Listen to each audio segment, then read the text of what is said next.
Welcome to the Got Invention Show. I'm your host, Brian Freed, and our guest is Shawn Moye. He is the inventor of Esports Trainer. Welcome to the show, Shawn. How are you? I'm doing well, thank you. So glad to be talking to you. Well, you've definitely made it happen, and you're going to share that with the audience today. So, Shawn, why don't you start off by telling us who you are, where you're from, and what the problem was that you came up with the solution for? Okay, Shawn Moye, originally from Ohio by way of Arizona, by way of North Carolina. So when my son first started playing sports, he started with basketball. So I worked a lot of hours and I wanted to have something that I could leave with him to help him to ensure he was shooting proper form when he was shooting the basketball at the park. So that's where the idea first came about. I looked around at the park and saw there were a lot of different people who kind of looked like they were in the same situations, kids at the parks or parents who just weren't aware that this could be a potential issue later on. So in a nutshell, that's where it all started. Very nice. Well, you had this problem. You started to see kids, or you were a basketball player yourself? Yes, sir. Played in high school. I wasn't as good as my brother or my son, but I played in high school. And one thing that I did like to do was shoot. So I knew a lot of times people, when they shoot the basketball, by the time they get to a professional level or a college level, a coach has to break down their shot and rebuild it up again with proper form because they establish such bad habits when they were young. And what did you come up with? There's a product now in the market that you invented called Esports Trainer? Yes. So the Esports Trainer is what I came up with. And what it is it takes the everyday athlete through the process of becoming better by helping them develop proper shooting form. In other words, helping them develop muscle memory. Well, let's see it. You have one of the products available? I do. So here is one of the products that I have. And say if this is, it comes in 3 levels. There is a novice, an intermediate, and an expert level. And then the novice, it has preset specifications. In the intermediate, it has tighter preset specifications. And then the expert level, it also has a specification, but you teach it how to teach you, meaning you go through your normal shooting form as an expert. And then if you deviate from that, then it triggers. So the goal is to keep the indicator light in between the green. And once it goes inside the red, then it talks to you and tells you to keep your elbow tucked in. Wow. So we have a quick video. Let's take a look at the video so we can see the Esports Trainer in action. Shooting a basketball is all about technique and muscle memory. Now you can gain confidence over the competition anywhere in the house or at the gym with the amazing Esports Trainer device for basketball. It comes with a sports sleeve. Super easy to use. Turn on the device by holding the on-off button on the side for 3 seconds. Change languages by long pressing the button on the back. Put the sleeve on your shooting arm and place the device in the sleeve. Now start shooting. The device will tell you in real time the results of your form. Keep your elbow tucked in. It will give you tips as you continue to shoot. Keep your feet shoulder width apart, knees bent, and shoulders square. The goal is to have good form and will result in an affirmation from the unit. Once finished, press the on-off button once to give you the low and high ratings for that practice session. To clear the unit for the next session, press the button on the back twice. The Esports Trainer will focus 100% on you and your development. More sport versions are coming soon. Get yours today and improve your game. Wow. That is impressive. That is really impressive. So, Shawn, very, very interesting. You noticed that kids out there needed this solution. You as a basketball player, maybe your brother and siblings also were a little bit better than you, so you wanted to come up with the solution. So when you had that, when was that actual moment? When did you say, I need to come up with something to solve this challenge that I had and other kids have out there? So I think it was that it was probably that evening when we came home from the park, and it was kind of like that was my aha moment, saying, hey, you know, this might be something that even at the time it was just that it can help my son. and it's called the Esports Trainer. And his name is Elijah, so it's Elijah Sports Trainer. So it was just for him. So I'm like, okay, he's just starting out. Let me work on this while he's young. So that's how it all started. It was like, let me try to catch up and try to get this something developed to try to help him while he's young. So that was the genesis of it. And how old was he at the time? He was 6 years old at the time. Okay. Well, we have kids that are into sports, and you want to see them do the best that they can out there. And you had this aha moment. You had this moment where you said, I wanted to make something happen. So now that you established that you wanted to do something, what did you do next, Shawn? So I came home. I working nights, had the kids in school, going to school myself. Didn't have a lot of resources, didn't have a lot of money. So the first thing I did was I just got on the internet, just did a quick patent search, saved up some money, did an official patent search, got a provisional patent, which protected me for a year before I even started working on a utility patent. So when I got my provisional patent, I just went to the library, pretty much was the first thing I did, and checked out some books about patents and figured it out and wrote and submitted a provisional patent. Okay. And that provisional patent application, that's a filing date. So you had 1 year to say that you're patent pending while you're exploring the market and what else you needed to do. So did you first start to work on the invention, or did you file the provisional patent application first? I filed the patent application first, and then I came back and started to work on the patent. Once I filed the provisional patent, I looked for a toy designer, and I found a toy designer out of New York, and he actually walked me through, and he actually made a design for me. We had a contract drawn up, and he took the idea and he made a prototype for me. Okay. Now, what was your original vision? Did you say that I want this to talk to me? How am I, like, there was something that you had to figure out there to say, how am I going to make it so when I'm shooting the ball, that it's going to tell me to correct my form? And how is the memory going to keep so I can understand how I'm shooting? Like, that's some programming there also. Tell us about that experience. So when I first started the prototype, what it did was an angle set inside of it. So it was like a little metal ball, and every time this ball would touch the plate, then it would just buzz. That way he would know when his elbow was outside of that preset specification, it would just buzz. So at the time, it was just a buzzer going off. And then as I began to develop a little bit more, then it became, hey, it should talk. So the very first version, one of the first versions that I put together, my dad is my stepdad is a minister of music, so he has all these digital equipment and stuff like that. I had my mom give all the commands and things like that once you stepped outside of that preset specification. And then he put like a little computer generated effect on her voice. So I just started grabbing resources around me, kind of the laws of attraction, right? You started working on things and things start drawn to you. So pretty much the blueprint started to come together for me that way. And then as I developed and getting into some camps and then getting some more feedback, then that's how I got to the point I am today. Well, it sounds like, well, you're making it sound very easy. And so till you ended up filing that provisional patent application, so you're patent pending, you find somebody to help you with engineering it or kind of getting the design going. Yes. Did you realize how much work that it takes from that point to get to that prototype? Absolutely not. Absolutely not. Oh, even now, because I'm bad at reflecting, and even now, and doing the show America's Big Deal, I had to reflect a lot, and I can even tear up right now because it was so much work. It was so hard. At that time, like I didn't have the Bryans around who I can reach out to or anything like that. I didn't know who to reach out to, so a lot of it was just on my own and trying to figure it all out.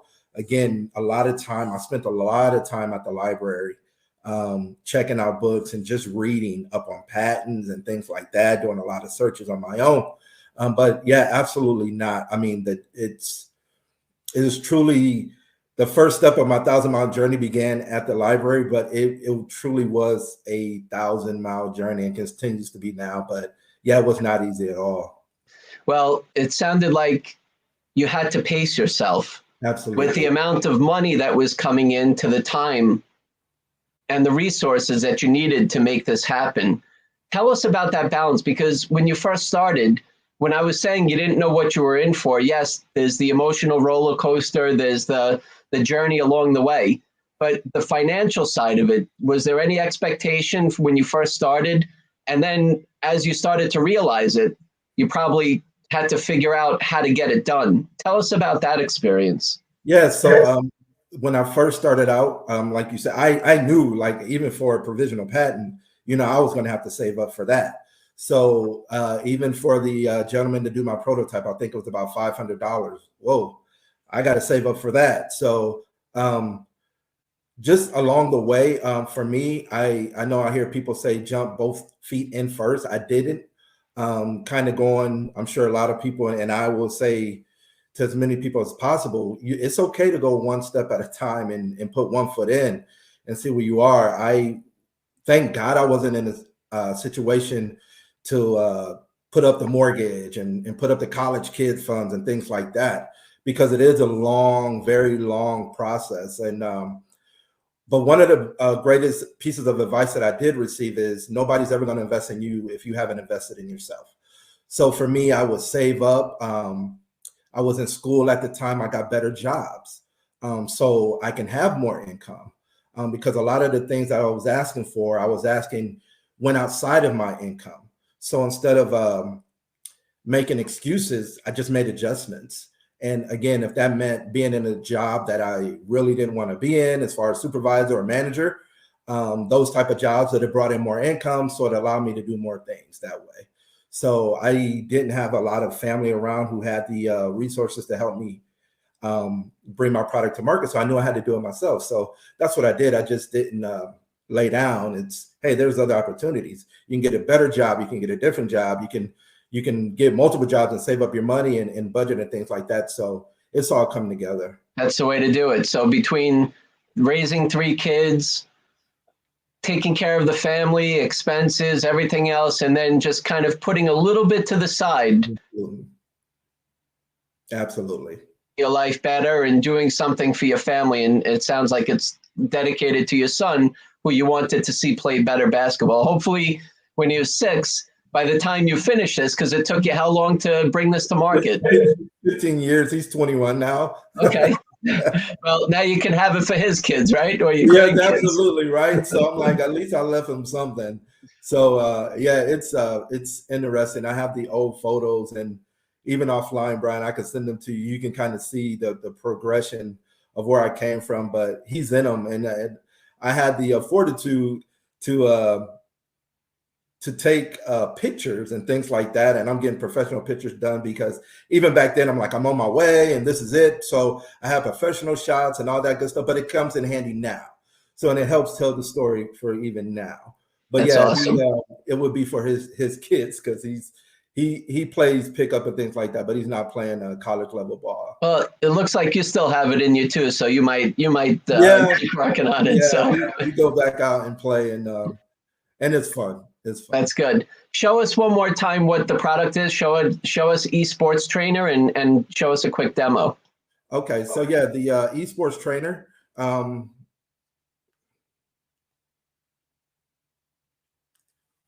So it's pretty bright. Yeah, just hold it closer to the camera. Let's see if we can see it, a little reflection there. But yeah, so you turn it on and you put it. Apart, knees bent and shoulders square. So you can see the indicator light stays inside the green. Spread your fingers wide on the basketball. Good job. So if you're using it properly, Keep your elbow tucked in. If it goes outside, I don't know if you can see the red at all indicator light, but if it goes inside the red zone, keep your feet shoulder width apart, knees bent. Keep your elbow tucked in. It just tells you, keeps that indicator. I see. So as you're shooting the ball, you have to imagine that that's in the sleeve, and you're shooting the ball, and Yes. and it knows the elbow it knows the kind of the almost like the balance of as you're shooting, right? Absolutely. Okay. Yep. Mhm. So while you were making the prototype, because you said it started off with buzzing and then it turned into some humans or whatever, digital speaker. Yes. Tell us about that experience, because going through some iterations of getting to the point of how you want your prototype to be, almost as close to the real thing as possible. Tell us about that experience, because I'm sure it wasn't like, okay, it's buzzing now and now we're going to make it speak. So tell us what it took to end up getting the prototype to where you wanted it to be. Okay. So, yeah, when I first started, we just had them do the buzzing. And then I was able to get with the marketing research person, and this person was able to get it into some camps. And I used the camps as like a feedback session. So I would get feedback from the coaches in these camps at the time, and it was like an EA Sports camp and these type of things. And from there just came, hey, why doesn't it just talk to the person versus buzzing? Why doesn't it just give the command? Why, if they're doing it properly, why doesn't it give them other tips? So these are just things that just kind of gradually over time. Someone may have said, hey, why doesn't it speak different languages? Because basketball is such a universal sport. Right. So people just come and say, hey, you should add this and add that. So I've been fortunate enough, and people just throw ideas, or me just sitting around saying, hey, it should do this and it can do that. And even being on America's Big Deal, people are like, it should do this, and even giving me even more ideas and things like that. So I mean, granted, it's scalable and it grows with the user, and it can go to any sport, which golf would be the next sport that I worked on for this. But I'm just wondering, like, okay, guys, I'm putting some of these ideas to the back burner, and maybe it could be another idea or another product can come from some of these other ideas people are coming up with. So, well, you worked on this. You worked on this for 15 years, and you finally got it to where you want. Yeah. And now everybody who you're showing it to decides to be an inventor, and they're like, you should do this, that, and the other thing. You're like, no more. I got it already. Absolutely. And that's what I was talking to somebody earlier, and I'm like, where were these people 15 years ago, or like 2 years ago? And I'm sure you've dealt with that too. And but it is interesting, and that's why I appreciate talking to you, because like-minded people, sometimes you just draw strength from each other. So me coming back from this event and America's Big Deal and going through that, I get energy because I'm so drained even today, but I get energy from conversation like this because you get it. You understand that, because that's exactly what's going on right now. It is funny, and I appreciate it, but it is funny. You mentioned America's Big Deal a couple of times. Why don't you tell us about that? Okay, so I was fortunate enough to be selected to go on America's Big Deal. Joy Mangano, inventor of the Miracle Mop, is one of the producers of this show. 4 inventors go on this show. I call it a mixture between QVC, HSN, and Shark Tank. So the first half, 4 inventors present their idea to the Titans, is what they call them, the Titans of industry. And then there is a window open where people can call in and purchase the different products. Once the window closes, whoever sells out, they get an offer from one of the Titans. But that's not to say after the show or somewhere down the line that someone can call one of the people who were not selected and make them an offer as well. Very nice. So you had a chance to be on that show, and how'd you do? I didn't do as great. For me, I won. I think I won because they have Home Shopping Network, they have Lowe's, and they have Macy's. And so those industries, my product doesn't fit. But the amount of exposure that I was able to receive from that show is amazing. Very nice. Congratulations. Thank you for that. And the contact, Joy is who I really wanted to get to, because Joy, QVC, HSN Queen, is the person that I wanted to make connections with, versus me just sending a cold call or sending an email. Now I have a connection with. So I was able to make a connection with her. She gave me her card. We started talking even today about some opportunities. But I'm really happy about the results. The pitch was great. Even after the pitch, the show wasn't over, people were blowing up my phone and saying how amazing it was, which gives me some more marketing tool stuff that I could put together and shop it around, continue to shop it around. But as you know, I mean, we don't stop. We just tell ourselves we didn't come this far just to come this far, and we keep moving. So that's the way. That's the way. Shawn, you got the prototype. Now you needed to find a manufacturer. There's some electronics in there. There's a plastic case that it comes in. You needed to make the sleeve. You had a logo made. So tell us about that experience of going into production. Okay, so for me, I just got on some apps on my phone, just got online, started looking for companies and just type in general companies that help with logos and started making contact with people. From my logo, I just told the guy what I was looking for. He made it. It was perfect. We worked it. We tweaked it out, got it perfect. Very inexpensive. Wasn't expensive at all. Same with my manufacturing. Told him what I was looking for, what I was looking to do. We played around with a few things, went back and forth, and then just put it together. You do definitely have to do your due diligence. You have to me, I would recommend anybody start small, build up a relationship. The manufacturers that I have, I've been working with them for about maybe 19 years now. So and they're local? What's that? They're local or overseas? They're not local. Yeah, they're overseas. So, and especially with that, start slow, build a relationship, grow. So they just ship everything to me. And I have a company over here that puts everything together.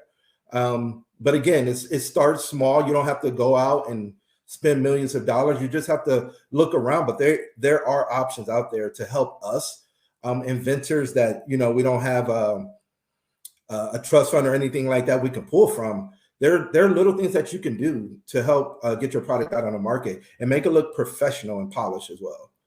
Did you have a chance to kind of vet the factories and compare before you made the decision of which factories you were going to use?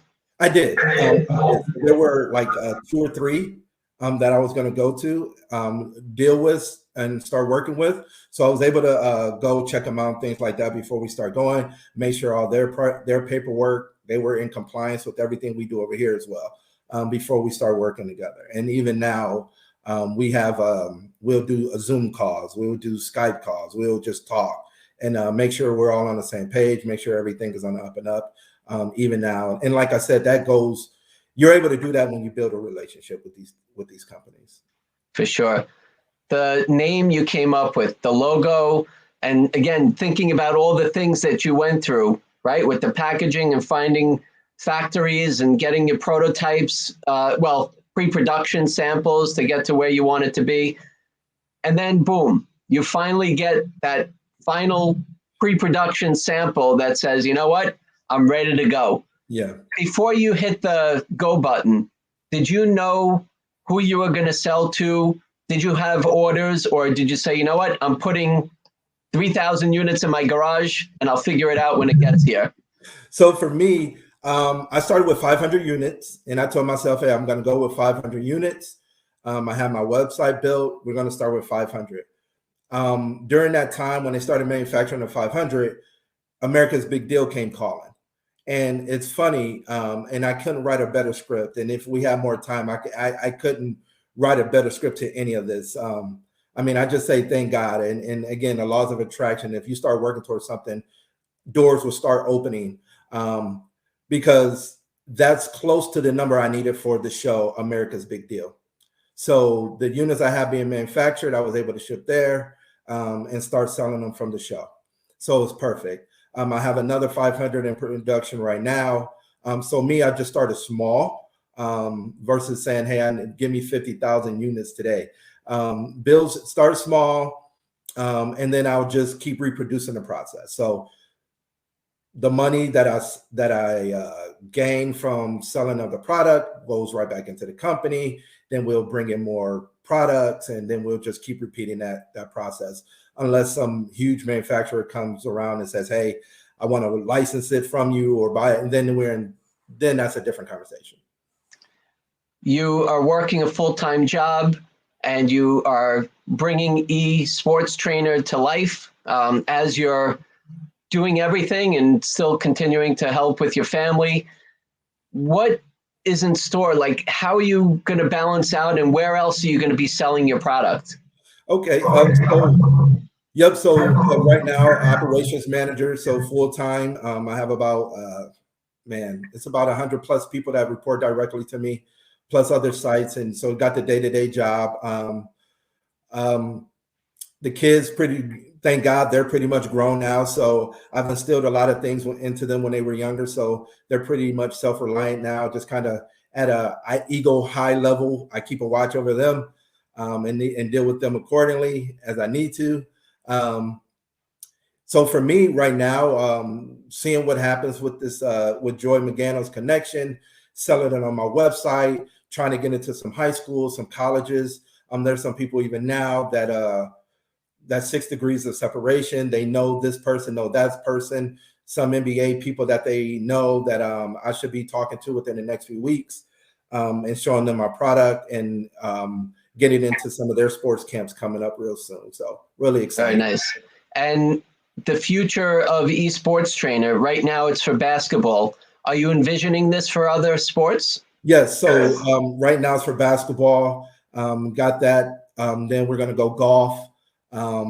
There's boxers that are coming up to me saying, you should do this, football, baseball, and even across industries in the workplace. You should have it here for ergonomics, and you can track analytics, and we can see how many times somebody's doing something incorrectly.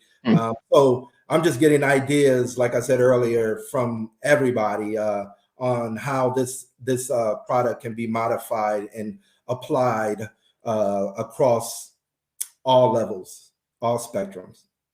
Well, you've done amazing so far. And I know that there's a lot of people that are listening and watching, the audience out there. They see somebody who had a dream and decided to take action.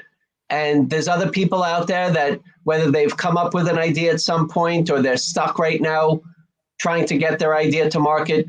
Shawn, you're doing it and you're making it happen, and you did make it happen. So tell us, for the other people that are out there, what are some words of wisdom that you could share with us to keep people moving forward with their ideas? For me, their passion. So if you're passionate about it, again, make sure your intentions are intentional. Make sure you stay consistently consistent.